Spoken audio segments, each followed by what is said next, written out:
अज़ीज़ान मिल्लत इस्लामिया, ये ज़िंदगी बस चंद लम्हों की है।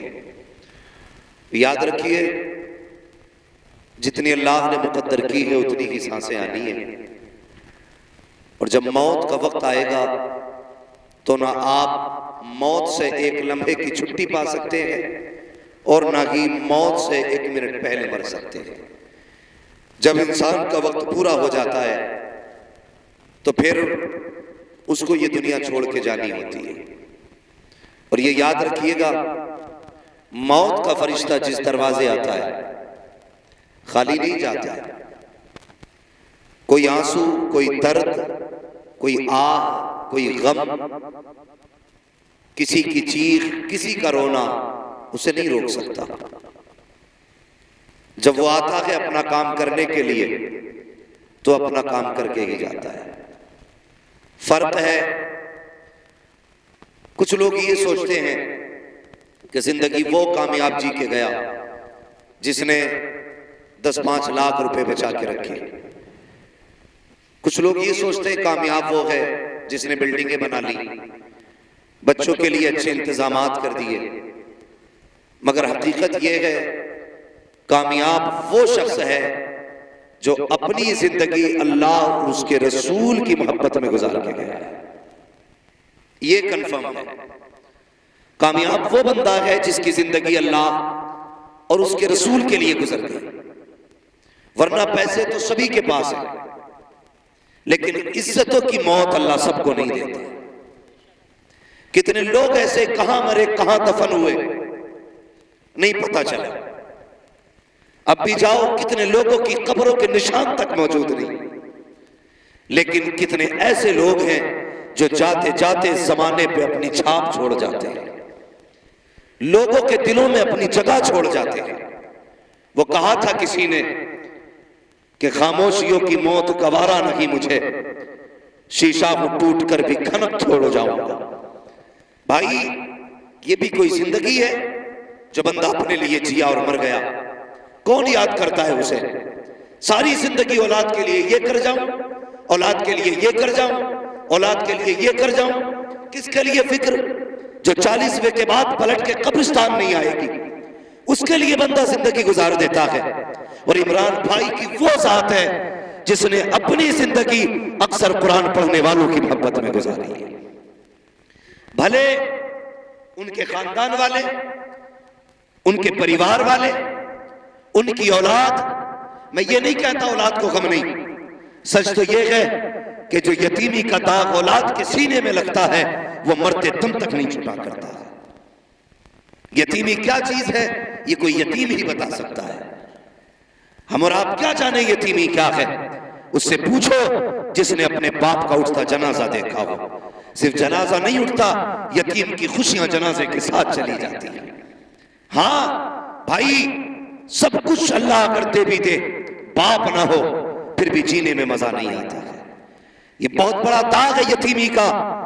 मैं दावे के साथ कहता हूं, जिसके आंगन में हर शय हो, जिसके इशारे पे सारी चीजें हाजिर हो, अगर बाप ना हो फिर भी उसकी जिंदगी में अकेलापन रहा करता है।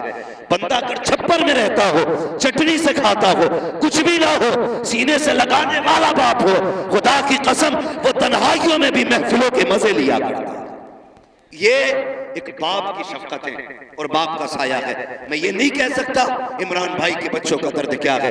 हाँ, मैं ये नहीं जानता उनका एहसास क्या उनके दिल पे भी गुजरती होगी, ये तो सिर्फ वही जानते हैं। अलबत्ता मैं इतना जानता हूँ, कभी भी ख्याल करना किसी यतीम का दिल न दुखाना, किसी गरीब को तकलीफ न देना, बिन बाप के बच्चे के सर पे हाथ रख देना। खुदा तौफीक दे तो किसी की मोहब्बतों का सबब बन जाना, किसी के आंसू का सबब न बनना।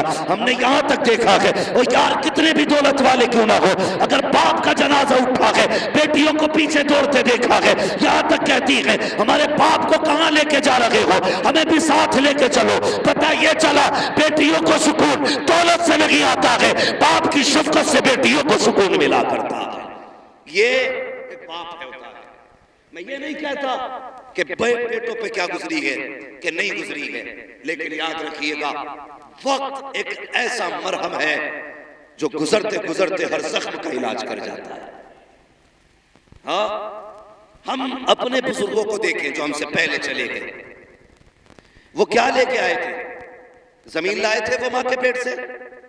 बोले, आप भी बोले पीछे वाले, जमीन लेके पैदा हुआ कोई? पैसा लेके कोई लेके जाएगा? अगर शक हो तो जाके अब्बा की कब्र पे पूछना अपने, क्या लेके गए थे, क्या लेके आए? जवाब आएगा, खाली हाथ आए थे और खाली हाथ गए। इतना फर्क हुआ है, जब दुनिया में आए थे तो मुट्ठी बंद थी, जब दुनिया से गए तो वो भी खुल चुकी थी। ये शक भी खत्म हो चुका था कि अब हाथों में कुछ नहीं है, सबको ऐसे ही चले जाना था। जिंदगी ये नहीं कि अमीर कैसे बने, जिंदगी ये बेहतर नहीं करोड़पति कैसे बने, जिंदगी ये बेहतर है कि हम अपने से ज्यादा दूसरों का ख्याल करें। असल जिंदगी ये है, अपनों से ज्यादा दूसरों का ख्याल करना, ये असल जिंदगी है। कई बार लोग कहते हैं नहीं जी उसके पास इतना, वो कुछ नहीं कर रहा, मेरे पास तो है नहीं, मैं क्या कर सकता हूं? अगर तेरे पास कुछ नहीं है ना, तो फिर रात को तू मुसल्ला बिछा दे और हाथ उठा अपने रब के आगे कि मालिक या तो मुझे दे दे ताकि मैं उस पर लटा सकूं, या उस परेशान की परेशानी दूर फरमा दे। अगर आप पैसा नहीं दे सकते दुआ तो दे सकते हो ना, दे सकते हो ना। अगर खाली हाथ भी हो तो दुआएं दे दो। ये आदत भाई इमरान साहब में थी, इमरान साहब में थी। ये चंद बातें मुझे जो बताई हैं, हजरत ने बताई, क्या उनकी आदत थी। मैंने उनको नहीं जाना, मेरी मुलाकात उनसे नहीं हुई, लेकिन उनकी बातों से लग रहा है वो कब्र में अकेले नहीं है, वहां कब्र में खुदा की रहमतें भी हैं, मुस्तफा की शफाअतें भी साथ में। ऐसी जिंदगी जी के जाओ कि खुदा की रहमतें सलाम करने आए, खुदा की रहमतें। ये भी कोई जिंदगी अपने लिए जिए, अपने लिए मरे। बड़ा बड़ा करोड़पति पद पड़ा होगा तुम्हारे संबंध में, बड़े बड़े पैसे वाले पड़े होंगे, लेकिन सुबह उठ के अखबार पढ़ने का तो वक्त होगा, लेकिन कुरान पढ़ने का वक्त नहीं होगा। अगर बैठेंगे चार लोगों की महफिलों में तो उलमा के किरदार पे उंगली उठाने का तो वक्त होगा, लेकिन किसी तालिब इल्म के कपड़े पे पैबंद लगाने का वक्त नहीं होगा। होंगे दौलत वाले तो ऐसी दौलतें काम आएगी, ऐसी अमीरी काम आएगी। दौलत वही काम आती है जो दौलत अल्लाह और उसके रसूल के नाम पर खर्च की जाती है, और ये दौलतें हर एक को मैसर नहीं होती, ये किस्मत से लोगों को मिला करती है दौलतें भी। अल्लाह से जब भी मांगा करो दौलत उस्मानी मांगा करो। और मेरी आपसे गुजारिश है, हर कदम पे मौत के लिए तैयार रहिएगा, हर लम्हा हर सांस मौत के लिए तैयार रहिएगा। कब किसकी आ जाए कुछ नहीं पता। यही संभल का वाकया था, कुछ बच्चे किसी जलसे में गए थे बाइक पे बैठ करके, इसी इलाके की बात थी। हाँ, 3 लोग गालिबन एक बाइक पे थे, शाहबाद बिलारी की प्रोग्राम में गए थे, पलट के आ रहे थे गालिबन, हादसे में ऐसा झटका दिया कि 2 मौतें हुई और मिनटों के अंदर खुशियां छिन गई, सेकंड नहीं लगे, सब कुछ बदल डाला। तैयार रहा करो मौत के लिए। हालात इतने कशीदा हो चुके हैं कि कुछ कहा नहीं जा सकता कि कब किसकी सांस कहां ठहर जाए। मैं इसलिए कहता हूं उजाले अपनी यादों के हमारे साथ रहने दो, न जाने किस गली में जिंदगी की शाम हो जाए। अपनी जिंदगी ऐसी गुजार लो कि किसी भी वक्त अगर मौत का सामना करना पड़े तो हमें अफसोस ना हो, हंसते हंसते दुनिया से जाए। ऐसी जिंदगी गुजार के जाइए। तकलीफ होती है, ये हमारा मुआशरा है, ये हमारी कौम बैठी हुई है। अभी 10 मुहर्रम को गुजरात से पटना जा रहा था, तो पटना एयरपोर्ट से जब निकले, रास्ते में लोग कलमा पढ़ने वाले, टोपियां भी थी, कुछ भांग पिए हुए थे, कुछ नशे में थे, और करबला वालों के नाम के नारे लगा रहे थे। शर्म आती है। डॉक्टर इकबाल ने क्या कहा था, यूं तो सैयद भी हो, मिर्जा भी हो, अफगान भी हो, तुम सभी कुछ हो बताओ कि मुसलमान भी। हाँ, अभी तक शराब पी के हुसैन के नाम के नारे लगाने को हम सबसे बड़ी सुन्नियत कह रहे हैं, और कुफ्र अपनी चाल चल चुका है। डॉक्टर इकबाल की ये बात याद रखना, न समझोगे तुम मिट जाओगे हिंदी मुसलमानों, तुम्हारी दास्तान तक भी ना होगी दास्तानों में। होश के नाखून लो, बदलो अपने आप को वक्त के साथ, वरना वो दिन दूर नहीं है कोई तुम्हारा नाम लेने वाला नसीब नहीं होगा। इसलिए होश में आने की जरूरत क्या है? सही दीन है, जो सही दीन है उसको तलाश करो, जो सही दीन है उस पर अमल करने की कोशिश करो। उसी भीड़ भाड़ के अंदर जब मैंने शराबियों नसोड़ियों को हसन हुसैन के नारे लगाते देखा, कितनी बेटियों को बिना दुपट्टे 10 मुहर्रम के नाम पे बाजार का तमाशाई बनते देखा, आंख में आंसू आ गए। मैं सोचने लगा, या अल्लाह ये कौन सी कौम है आज 10 मुहर्रम के नाम पर बेटियों के सरों पे दुपट्टे नहीं है, इनकी हया नहीं है, इनको गैरत नहीं है। 10 मुहर्रम है क्या? कभी तूने जाना? सिर्फ सबील का नाम मुहर्रम नहीं, काले धागे बांधना मुहर्रम नहीं, काले कपड़े पहनना मुहर्रम नहीं। जो बेटियां नंगे सर फिर लगी है उनके सरों पे चादर डालने का नाम मुहर्रम शरीफ है। कितने लोगों ने बेटियों के सर पे दुपट्टे डाले? नहीं ना। अक्सर देखना मेले के नाम पे यूं, और बेगैरत बाप भी उसी मेले में है, भाई भी उसी मेले में है। शर्म आनी चाहिए। और तू किस हवा में है? तू ऐसी बख्श दी जाएगी, तुझे गैरत तक नहीं आई। मैं सिर्फ इतना पूछना चाहता हूँ, जब इन बेटियों को कब्र में उतारा जाता है कितना एहतमाम किया जाता है, चारों तरफ से कपड़ा डाल दिया जाता है, ऐलान कर दिया जाता है दूर रखना फला की बेटी कब्र में उतारी जा रही है, पर्दा डाल दिया जाए। मैं पूछना चाहता, इस्लामी सांचे में जिंदगी गुजारो अपनी। हाँ, मरने के बाद तो सब डालेंगे पर्दा, मजा तब है जब जीते जी पर्दा पड़ जाए, जीते जी जब पर्दा बंदे पे आ जाए, उससे बेहतर जिंदगी नहीं है। हालात आप देख ही रहे, इतनी बेरहरवी है समाज में, इतनी बेरहरवी की कहा नहीं जा सकता। मजहबी दिनों के नाम पे भी तमाशे हो गए। कभी समझा है करबला को? अभी सीने भी पीटे होंगे, घुंघरू भी बांधे होंगे, कुछ लोग नंगे पैर भी दौड़े होंगे और सोचते होंगे हम हुसैनी हो गए। मैं ये नहीं कहूंगा तुम क्या कर रहे हो, खुद सोचो। खुदा ने तुम्हें अक्ल सलीम दी है, घास नहीं खाते हो, रोटी खाते हो, ये तुम भी जानते हो कि क्या करना चाहिए। पढ़ा कभी तूने करबला में? खुदा की कसम तारीख पढ़ो करबला की। अली के घर की बेटियां, जबकि पूरा घर शहीद हो चुका था, पर्दा नहीं छोड़ा था। तू 10 मुहर्रम के सबील के नाम पे मेले में उतर आई, उनके अकबर का गला कटा, पर्दा नहीं छोड़ा। असगर के तीर लगा, पर्दा नहीं छोड़ा। इमाम अली मकाम के गले पे खंजर चला, ज़ैनब बाहर नहीं निकली।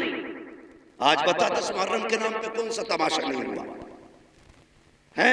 और इतनी गुजारिश आपसे भी है, ये देखो मेरे हाथ जुड़े, तुम सबील के नाम पे 10 दिन लंगर चलाते हो।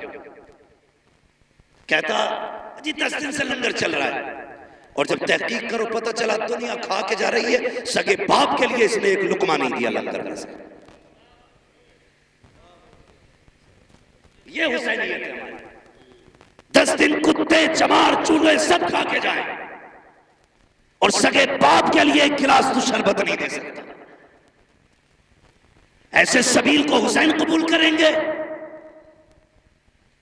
सोचना चाहिए, ख्याल करो, लकीर के फकीर ना बनो।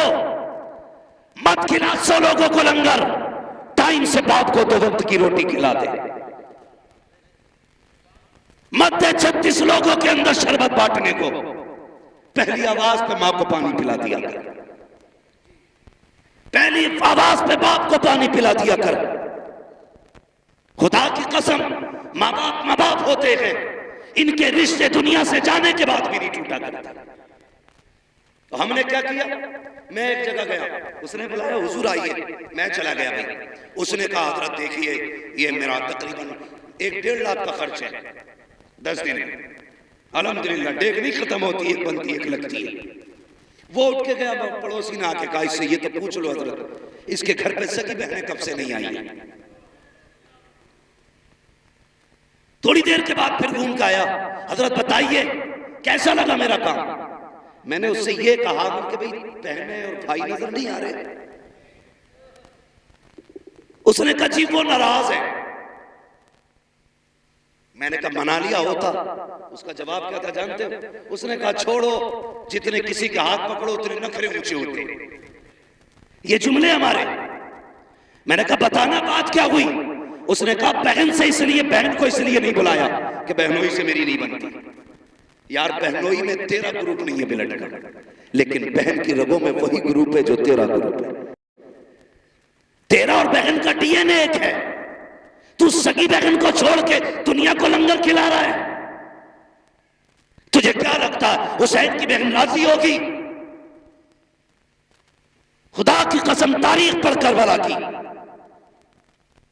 हम सुन्नी हैं और शुक्र है बरेली वाले सुन्नी हैं। हम सीना पीट के अली अली नहीं करते, हम सीना खोल के अली अली करते हैं। ये याद रखिएगा। करबला पढ़िए आप करबला और समझिए करबला को। रिश्ते कैसे निभाए हैं करबला में, रिश्ते कैसे निभाए। काफिला कैदी बन के चला था। बोलो, जब नमाज का वक्त होता था, अहले बैत अतहार की शहजादियां कहती नमाज पढ़ रही है, तो यजीदी कुत्ते खुद तो शामियाने में बैठते थे। अली के घर की बेटियां नीले छत वाले आसमान के नीचे बैठा करती थी। और उनमें जो 64 औरतें चली थी, तकरीबन 20 औरतें तो सिर्फ रास्ते में शहीद हो गई थी। कोई इस गम में चली गई किसी का बेटा शहीद हुआ, कोई भाई के गम में चली गई, बड़ा दर्द था वहां पे। लेकिन कसम खुदा की कुर्बान जाओ अहले बैत के एक एक बच्ची की अजमत पे।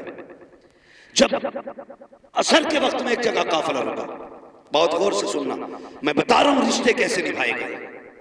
असर के वक्त में काफिला रुका तो औरतें नमाज में मसरूफ थी। हजरत सकीना कई दिन से नहीं सोई थी, थकन थी। मैं तो ये कहता हूं जिसका सबसे ज्यादा करबला में खर्च हुआ है उसी जात को सैयदा सकीना कहा जाता है। हाँ, सबसे कम उम्र में सबसे बड़ा खर्चा हजरत सकीना का। अगर इस मजमे में ना इतने बड़े मर्दों के बीच में किसी के आगे किसी का कटा हाथ फेंक दो ना, पूरी गली साफ होगी। हाथ बड़ी बात है, खाली उंगली काट के डाल दो, डर के मारे लोग भाग जाएंगे। उनका जिगर कैसा था, साथ में बाप का कटा सरने से पे था, लेकिन खुदा की कसम उन्होंने रब की तस्बीह नहीं छोड़ी थी। हां, तस्बीह नहीं छोड़ी थी। जब काफिला रुका, कई वक्त से हजरत सकीना सोई नहीं, मुसलसल सफर जागना, तो सोचा कहीं आराम करूं। कोई साया नहीं था, एक झाड़दार दरख्त के पास जाके लेट गई। आंख लग गई, बचपन था, छोटी थी, थकी थी, गम था, भूख थी, कई चीजें जमा थी, लेटी आंख लग गई। काफिला आगे बढ़ गया। मगरिब की नमाज के लिए एक जगह काफिला रुका। फिर जब काफिले को आगे बढ़ने का हुक्म दिया गया, अल्लाह अकबर, तो जिस नेज़े पे मेरे इमाम का सर था वो नेज़ा आगे नहीं बढ़ा। हजरत सैयदा ज़ैनब ने कहा, ज़ैनुल आबिदीन जी फूफी का पता करो ये नेज़ा क्यों नहीं आगे बढ़ रहा, काफिला क्यों नहीं जा रहा है। आपने पता किया तो पता चला जिस नेज़े पे सरे हुसैन है वो नेज़ा नहीं उठ रहा है। आपने फूफी से कहा, लगता है करबला के मैदान से आने वाले मुसाफिरों में कोई मुसाफिर पीछे रह गया है। कहा किस लिए? का बाबा का सर आगे नहीं जा रहा है। हजरत ज़ैनब ने जब इतना सुना, अपनी सवारी से नीचे उतरी और आवाज दी सबको, सबके नाम आए, जवाब आता रहा, लेकिन जब सकीना का नाम आया कोई जवाब नहीं आया। बेकरार हो गई हजरत सकीना के गम में, तलाश करने लगी कहां है सकीना। इसलिए कि सकीना वो है जो हुसैन के गले का तावीज है, सकीना वो है जो बाप के सीने पे सर रख के सोती थी। और यार अजीब रिश्ता होता है बाप बेटी के साथ। बाप परदेश चला जाता है, बेटियां रोया करती हैं, बाप आने में देर कर दे, बेटियां नाराज होया करती हैं। मगर मेरा हुसैन तो बेटी को आखिरी बार अलविदा कह के गया था। बेटी जानती है सामने बाप का सर कटा है, पता सकीना के जिगर पे क्या गुजरी होगी। लेकिन वो साबिर लोग हैं, शाकिर लोग हैं, उन्होंने कपड़े नहीं फाड़े, बाल नहीं नोचे, सरों पे मिट्टी नहीं डाली थी। कहते थे यार अब जिसमें तू राजी है उसमें तेरे नबी के घर वाले राजी रहते हैं। पढ़ो कभी करबला। लेटी झाड़ी के नीचे आंख लग गई, हजरत ज़ैनब पीछे दौड़ी, तलाश करती रही, अंधेरा हो गया। दौड़ते दौड़ते वहां आ गई जहां हजरत सकीना लेटी थी। तवज्जो है, समझ में आ रही है आपकी मेरी बात? कहां आई जहां पे हजरत सकीना लेटी हुई थी। करीब पहुंची तो किसी के बोलने की आवाज महसूस हुई। आप ठहर के सुनने लगे। जब ठहर के आपने सुना ना, तो आपने देखा कोई खातून है जिसने हजरत सकीना को गोद में लिटा रखा है। मगर खुदा की कसम वो खातून भी कैसी, रात काली है मगर फिर भी चेहरे पे पर्दा है। जो बताना चाहता हूं, काली रात है, चेहरे पे पर्दा है। हजरत सकीना को गोद में लिटा रखा है। सैयदा ज़ैनब कहती करीब गई तो ऐसे बातें कर रही थी जैसे बच्चे अपने दादी से कहानियां सुना करते हैं। कहते हैं लेकिन मंजर उल्टा था। हमारे घर पे बच्चे दादी से कहानी सुनते हैं, लेकिन वो बुजुर्ग खातून इस बच्ची से कहानी सुन रही थी। और सवाल क्या था? अल्लाह अकबर। करीब गई, वो खातून कह रही थी बेटी क्या नाम है? कहा मेरा नाम सकीना है। कहां की रहने वाली हो? हजरत सकीना ने कहा था अब तक मदीने वाले कहे जाते थे, आज के बाद करबला वाले कहे जाते रहेंगे। क्या बात है बेटी? कहा कि आज के बाद करबला इसलिए कहे जाते रहेंगे, लोग घर बसा के शहर आबाद करते हैं, हमने तो सर कटा के शहर आबाद किया। क्या कह रही हो? कहा हमने दीन बचाया है नाना का। क्या कीमत दी है? कहा अकबर दिया, असगर दिया, कासिम दिया, अब्बास दिए, हमने अपने 72 दिए हैं दीन के बदले में। इतनी बात हुई थी, हजरत ज़ैनब की चीख निकली, गोद में पड़ी, आगे उठाया सैयदा सकीना को, सीने से लगाया, बेटी को सीने से लगा के कहने लगी खातून तेरा एहसान है, तूने जंगल में हमारी बेटी को संभाल रखा है, कभी वक्त पड़े तो हमारे मदीने आ जाना, तेरी वहां खिदमत करके हम तुझे इसका सिला देंगे। यहाँ गरीबुल वतन है, क्या दे तुझे, कभी वक्त मिले और नबी का घराना पूछ लेना, हमारे दरवाजे आ जाना, तेरी खिदमत कर लेंगे और इस एहसान का सिला देंगे। इतना कहा, खातून ने नकाब हटाया, कहा ज़ैनब अपनों को बदले नहीं दिए जाते, मैं कोई और नहीं बल्कि तेरी मां फातिमा ज़हरा मदीने से आई। आप यहां कहने लगी। जब बेटी सकीना उठी और इसने देखा काफिला नहीं था, ये रोई, कहा इसकी मैं रोने को बर्दाश्त न कर सकी, मैं जन्नतुल बकी से उठ के आ गई। अल्लाह अकबर। ये इन रिश्तों की कदर किया करो। खुदा की कसम पूरी तारीख करबला की आप पढ़ें, इसमें हर कदम पे एक पैगाम, हर कदम पे एक पैगाम। और आखिरी बात करने लगा, बहुत गौर से सुने। करबला का सबसे बड़ा पैगाम यह है कि कुछ भी हो जाए शरीयत नहीं छोड़नी। समझ गए मेरी बात? कुछ भी हो जाए शरीयत, शरीयत, आप भी बोले शरीयत, ये पीछे वाले बोले शरीयत, नहीं छोड़नी है। याद रखिएगा, जिंदा हो जाते हैं जो मरते हैं रब के नाम पर। अल्लाह अल्लाह मौत को किसने मसीहा कर दिया? आंखों से नहीं देखा? जिनके नहरे फुरात पे पहरे थे, आज उनके करबला में अते पते नहीं मिलते हैं। जिनके सर काटे गए, आज भी करबला में उनकी हुकूमत के झंडे लहरा रहे हैं। ये मत समझना जो कट जाते हैं वो मिट जाते हैं, जो मार दिए जाते हैं खत्म हो जाते हैं। नहीं, कौन रहेगा ये फैसला रब करेगा, कौन नहीं रहेगा ये फैसला भी रब करेगा। देखो करबला में मरने वाले, शहीद होने वाले आज भी हैं, और जिन्होंने मारा था उनका पता तक नहीं मिल रहा, पता तक नहीं मिल रहा। मगर याद रखिएगा, कभी समझे, अल्लाह अकबर, 10 मुहर्रम के नाम पर तेरी बेटी बेगैरती करेगी, तुझे सैयदा फातिमा के आगे खड़े होकर हिसाब देना पड़ेगा।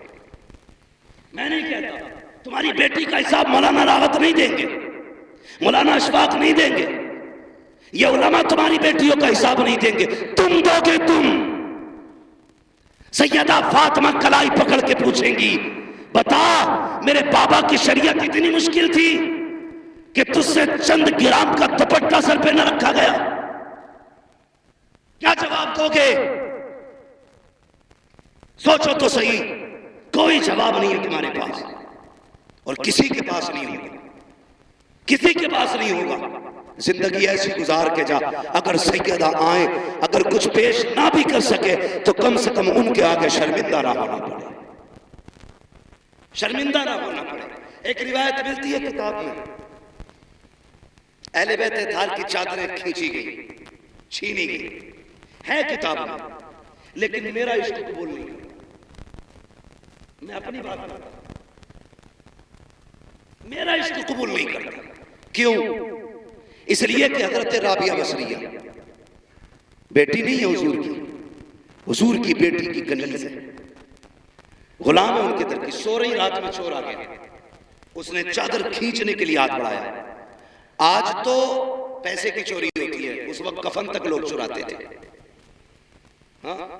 आज तो 10-5 हजार उल्टा चोर चुराने के लिए खर्च कर लेता, 10-5 खर्च करके 10-5 लाख चुरा लेता है ना, चुक्का डालना जैसे कहते हैं।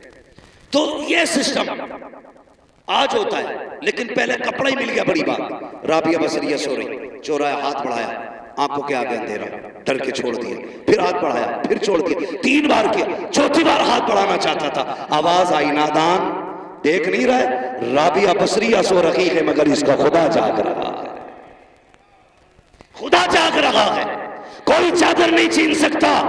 और भाई मुझे बता, अगर राबिया की चादर रब नहीं छीनने देता तो अली की बेटी की चादर कैसे छीनने दे सकता? जबकि उनकी इज्जत और उनकी तहारत की हिफाजत का जिम्मा मेरे रब ने लिया। हाँ, खुदा की कसम, पढ़ो ना करबला को, जब यजीद के दरबार में हज़रत सकीना गई, कौन, कितनी उम्र थी? सारे बोले कितनी? हाँ बोल दो भाई, आप भी कितनी? 7 साल। कम से कम सुन्नियों को उनके बारे में तो पता रहता ही है सभी। अब मुझे डाउट हो रहा थोड़ा सा, कितनी उम्र थी? आगे वाले बोले 7 साल। 7 भी है, 4.25 साल भी है, अलग अलग तारीख है, ठीक है जी। 7 साल भी माना तो ये कोई इतनी बड़ी उम्र नहीं है जिसमें औरतें पैरों तक पर्दा लटका के चले। हमारे यहाँ बचपन ही तो है 7 साल। यजीद के दरबार में जब खड़ा किया गया, उस वक्त हजरत सकीना के गले में रस्सी थी। यजीद ने ये पूछा, कौन है ये? हजरत फिजा ने बोलना चाहा, उसने कहा तू चुप रहे, मुझे इससे पूछना है। जिद्दी जलील करना चाहता था वो। उसने फिर कहा कौन है तू? हजरत सकीना की कोई आवाज नहीं निकली। कहा ये बोलती क्यों नहीं? इमाम ज़ैनुल आबिदीन ने कहा जालिम, ये बोले कैसे? इस बच्ची के गले में जो रस्सी है ना, इसका फंदा इतना टाइट है कि आवाज नहीं निकल पा रही है। अगर बात करनी है इससे तो कम से कम रस्सी तो ढीली कर। एक यजीदी आगे रस्सी खोल ले बढ़ा, सुनना प्यारे, तेरी बेटी बाजार में कहां कहां ना गई, कितने मर्दों से बाजू टकराए, कितनों के हाथ लगे, कितनों की नजरें पड़ी हैं। देख अपनी बेटी को और देख हुसैन की बेटी को। एक यजीदी गले का फंदा ढीला करने के लिए आगे बढ़ा, दौड़ लगाई, इमाम ज़ैनुल आबिदीन के कदमों से लिपट गई। उसने कहा ये कैसी बच्ची है, अपने गले का फंदा ढीला नहीं करने देती। इमाम ज़ैनुल आबिदीन ने तड़प के कहा था, ओ जालिम तू नहीं जानता, ये अली के घर की बेटी है, ये मर तो सकती है, किसी गैर का हाथ इसके बदन को लग जाए गवारा नहीं कर सकती। ये अली के घर की गैर है, उनके घर की बच्ची की ये हया है, और तेरी 18 साल की बिगड़ गई। हाँ, सिर्फ सबील पी लेना ये सुन्नियत नहीं है, खिचड़े खा लेना सुन्नियत नहीं है। तेरी बेटी देखने में कनीज़े फातिमा ज़हरा नजर आए, ये सबसे बड़ी सुन्नियत है। हाँ, 10 मुहर्रम आए तो काले कपड़े न पहन, धागे न लपेट, ढोल न लटका, जैसी पहली मुहर्रम का चांद नजर आए तेरे घर से कुरान की तिलावत की आवाज आनी चाहिए। करेंगे इंशाअल्लाह ऐसा? सारे बोलो इंशाअल्लाह। और मैं इस पे भी बहस नहीं करूंगा कौन कुरान पढ़ता कौन ढोल बजाता। मैं तो ये दुआ करूंगा जो ढोल बजाते हैं उनका हश्र ढोल वालों के साथ हो, जो कुरान पढ़ते हैं उनका हश्र कुरान वालों के साथ। अब तेरी मर्जी है कौन सा अमल देता है। चले थोड़ा खत्म कर दें। तवज्जो है आप लोगों की? बातें कड़वी हैं, मेरी तकरीर तबे यार को बेचैन करती है। सबब क्या है? वही कहता हूं जो दिल पर गुजरती है। दिल दुखता है, मौत की तैयारी करो, मरने की तैयारी करो, इससे पहले कि कोई कहे अच्छा हुआ बेगैरती चली गई मोहल्ले की। ऐसी जिंदगी गुजार के जब लोग रो के कहे बड़ा अफसोस है दीन का सुतून चला गया, दीन का मजबूत खंबा चला गया, दीनदारों का सहारा चला गया। ऐसी जिंदगी गुजार के जा, फिर देख तू बाद में आएगा मदीने वाला तेरी कब्र में पहले आ जाएगा। हाँ, कम से कम उनके हो के तो जियो। आज बेपर्दगी देखो और कल का पर्दा देखो। अल्लाह तौफीक दे। सबसे ज्यादा जरूरी है इस वक्त पर्दे को आम किया जाए, पर्दे को आम किया जाए। अभी कई लड़कियां जो मुर्तद हुई, उनके हवाले से लोगों ने कहा कि देखो ये जितनी भाग रही है ना गैर मुस्लिमों के साथ, ये सारी पर्दे वाली होते जा रही है।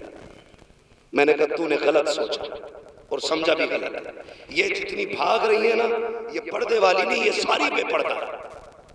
तुमने नहीं देखा फला स्कूटी पे नकाब में थी, फला होटल में नकाब में थी, उस रोड में नकाब में थी, फला जगह नकाब में थी। मैंने कहा सुन, अगर इसने बचपन से नकाब पहना होता ना तो आज किसी कुत्ते के बिस्तर पे नहीं होती। आज ये अपने ऐब को छुपाने के लिए नकाब का सहारा ले रही है। क्या कि अच्छा होता इसने बचपन से नकाब पहना होता, खुदा की कसम ये नापाक के बिस्तर पे नहीं होती, ये भी जन्नती होती, और जिसके बिस्तर पे जाती वो बिस्तर भी जन्नती का बिस्तर हो। मगर हुआ परवरिश गलत की, लुक़्मे हराम के खिलाए गए, औलाद को दीन शरीयत नहीं बताई गई, इसलिए उसे भगवान खुदा में फर्क नहीं। ख्याली बातें लगी उसे जन्नत की, और हमारी अभी टोपियां नीचे नहीं हुई, हम अभी भी टांगे खींच रहे हैं, एक दूसरे को जलील करने पे लगे। बचाओ यार उम्मत को, उम्मत डूब रही है। अल्लाह तौफीक दे तो एक दूसरे का सहारा बनो, सहारा बनो। और तुमसे गुजारिश है, दिल तो तब दुखता है जब सगा चचा यतीम भतीजियों की जिंदगी में आग लगाता है। ये भी हमारे माशरे का सगा चचा भतीजियां यतीम हो गई, बाप नहीं है उसके लिए, इससे बड़ा और क्या गम होगा। मगर जब उसकी बेवा मां किसी तन जतन से बेटी का रिश्ता करती है अपने रिश्ते के अंदर, तो सगा चचा फोन करके कहता जी तुमने ऐसे ही रिश्ता कर लिया, मुझसे पूछा तक नहीं, कल कुछ मत कहना मुझसे, ये कह के फोन काट देता है। बस इतना काफी होता है, एक यतीम बेटी की जिंदगी में एक और तूफान आ जाता है। मैं उन चचाओं से गुजारिश करूंगा, अगर यतीम बेटी का सहारा ना बन सको तो कम से कम उनकी मुसीबत का सबब भी ना बनना। जैसे तेरी अपनी बेटी वैसे तेरे भाई की बेटी है। आज तेरा भाई नहीं तो तेरी जिम्मेदारी है। और अपनी भतीजियों को जलील करने के लिए फोन करके कहता ससुरालों में ला तो रहे बारात मिलने वाला कुछ नहीं है। शर्म आनी चाहिए। सिर्फ 10 दिन के लिए मुसलमान बनते हैं हम, बाकी दिन की जिम्मेदारी और हिसाब कौन देगा? इतने जालिम मुआशरे में जी रहे हम लोग, सगा चचा भतीजियों का नहीं। बदलो अपने आप को और सीने में दर्द पैदा करो। अगर एहसास नहीं आपके सीने में तो दिल नहीं है, तुम्हारा सीना कब्रिस्तान है। एहसास पैदा करो, इसमें दर्द पैदा करो।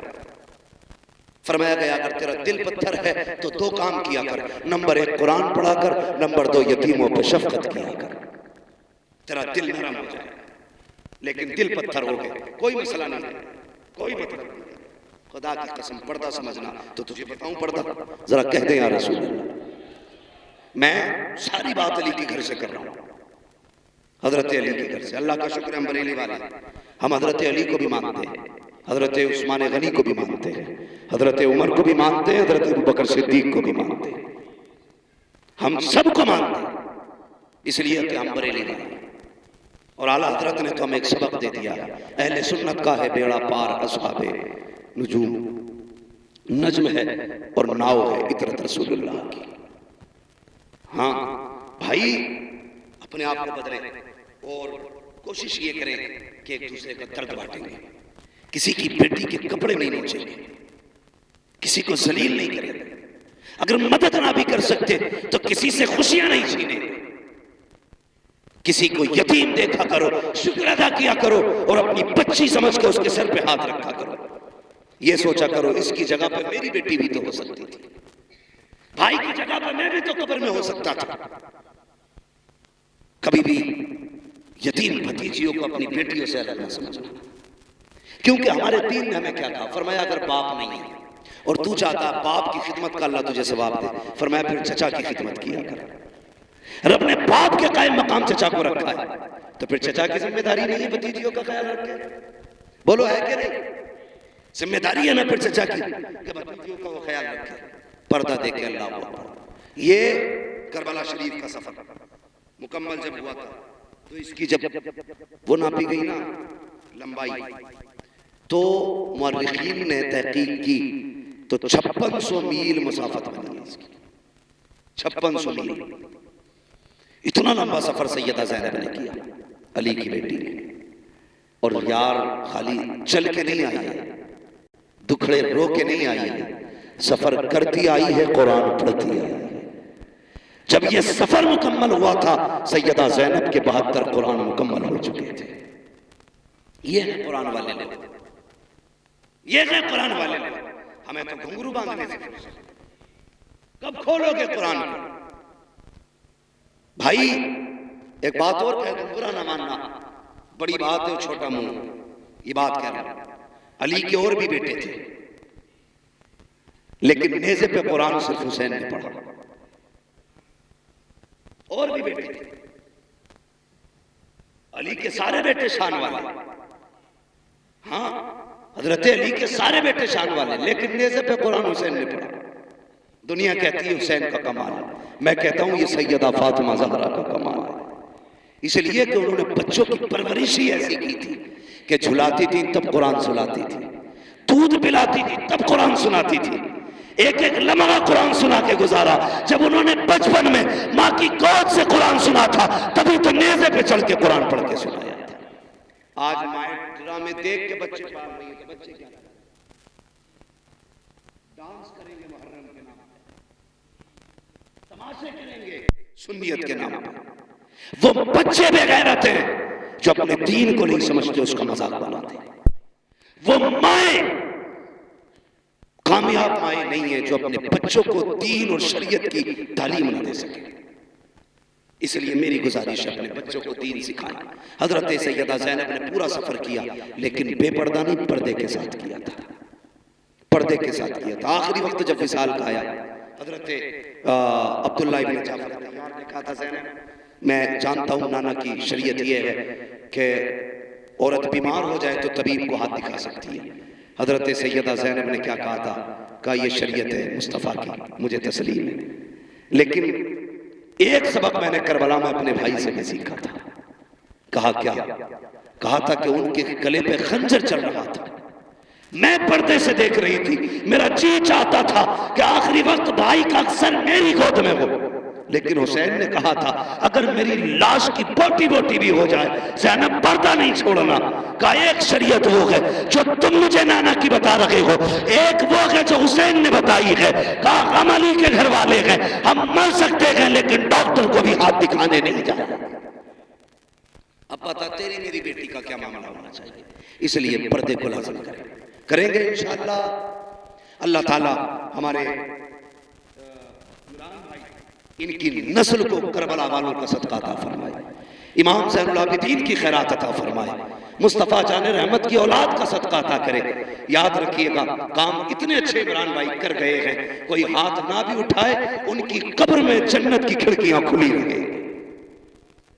इसलिए कि कहीं असातिज़ा की तनख्वाहें, कहीं तलबा का इंतजाम, कहीं किसी पढ़ने वाले का इंतजाम, कहीं किसी मौलवी की मदद। कितने काम तो ऐसे थे जो पर्दों में होते थे, कोई नहीं जानता था, या तो इमरान जानता था या पैदा करने वाला खुदा जानता था।